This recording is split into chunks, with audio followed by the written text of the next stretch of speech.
Even if you've never tried embroidery, you've probably heard of embroidery floss. It's those little skeins of thread that come in hundreds of different colors. Maybe you used to make bracelets with it when you were a kid, or maybe your grandma had a box that had all the colors wrapped on different cards. Either way, you've probably seen it before. Embroidery floss is part of what makes embroidery such a great hobby. It is inexpensive, it's easy to find, and it comes in almost any color that you can imagine. Today, I'm going to share with you 10 tips for working with embroidery floss.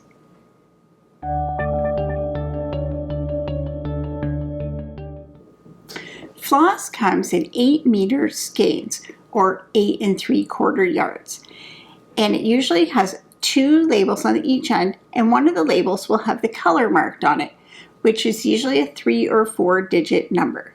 It's made up of 6 strands of cotton thread, so it's easy to divide the strands and get whatever thickness of thread that you want to work with. The first tip is to choose a brand of thread and stick with it. There are a few major brands of embroidery floss. The most common are DMC and Anchor, and depending on where you live, one of them might be more easy to get than the other. So the reason why you want to choose a brand and stick with it is because there may be slight differences between the brands that aren't noticeable when you're holding it, but may be noticeable in your final stitching project. The other thing that's great about it is that the colors are consistent. You can go anywhere in the world and get DMC number 917 and it'll be the same color as this. It was great for me when I lived in Korea that I knew I could just go into an embroidery shop, give them my list of numbers, and I could get thread that matched the other thread that I had brought with me from Canada. The second tip is to avoid bargain floss. Sometimes you can go into a discount store and you can see collections of floss that are maybe like 20 for $1 or something like that. Avoid using those. I'm all about crafting on a budget and saving money where you can. And a lot of people will tell you that there are things that you need for embroidery that are really just luxuries. But in this case, you don't want to go cheap. Cheap floss might look the same, but sometimes the thread will break and sometimes the colors will run after you've stitched something. So if you want to get cheap embroidery floss for crafts like making bracelets or things like that, that's fine, but I wouldn't use that for an embroidery piece. The third thing is to differentiate embroidery thread from other types of embroidery floss. So you can see this one is embroidery floss. At a glance, this one will look similar, but it is actually flower thread, and it is not made of divisible strands.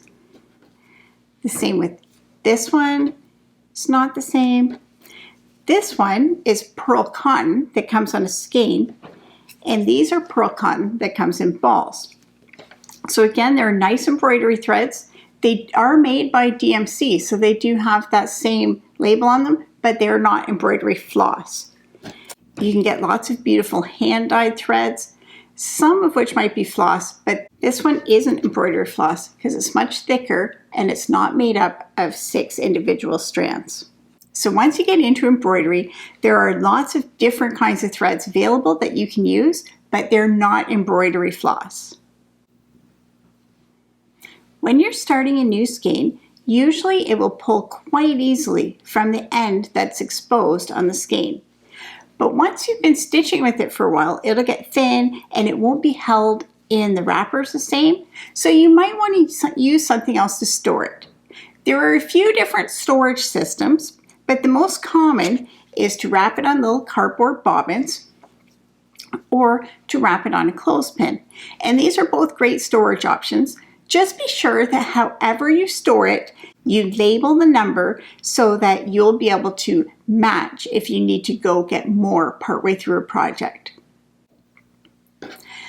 When you're embroidering with floss, you usually don't use all 6 strands for stitching. So to divide it, begin by cutting the length of thread that you need. Once you do, you're going to divide the threads individually. So if I need 3 strands, I'm going to pull them out one at a time. So I'll take the end, pull it through my fingers, and there's one. Then I'll pull out the second one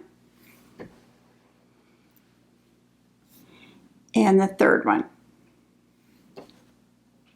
So now that I have these 3 strands, I can lay them together to use for stitching. This will really help your stitches to lay smoother and avoid tangles in the thread when you're stitching. This is called stripping the thread. You don't want to just take your piece, divide it in 3 and pull it apart like that. Take the time to pull out the strands one at a time, and that will make a big difference. The 6th thing is to make sure that you have the right type of needle. Now, a sewing needle has a really small eye. It's almost round in shape. The eye of that needle is not large enough to accommodate the floss. It needs to be able to have room in the eye to move around a little bit.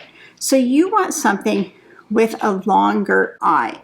And the type of needle will be determined by the type of embroidery you're doing.